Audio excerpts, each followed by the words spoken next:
How many is 100? Tomorrow is the 100th day of school, Mr. Jones told his class. How long is 100 days? About 12 weeks, Luke said.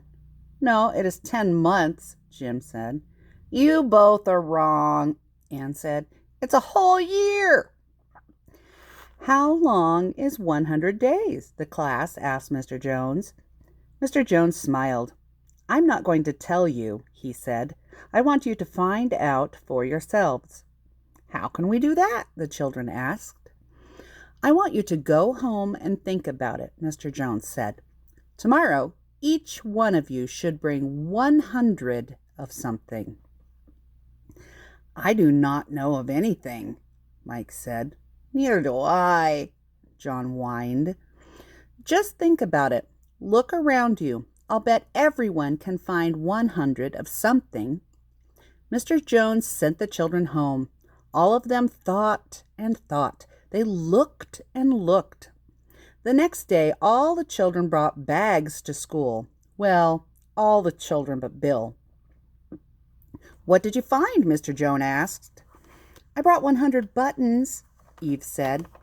I brought 100 grains of rice, Mark added. And I brought 100 dried beans, Paul said. One by one, the children showed what was in their bags. Every one except Bill. Bill did not have a bag. Where is your bag, Bill? Mr. Jones asked. Did you find 100 things?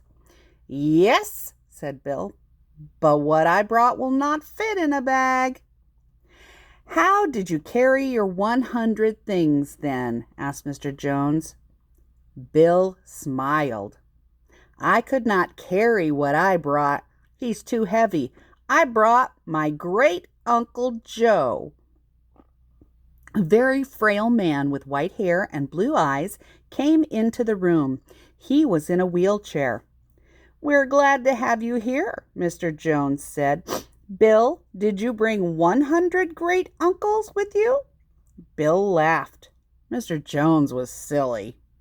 No, he said, I do not have 100 great uncles. Great Uncle Joe is 100 years old. Uncle Joe smiled at the class. Yes, and I will be 101 years old next on my birthday, he said. Take it from me, he said, as he smiled again. 100 days is a long time, but 100 years is a lot longer.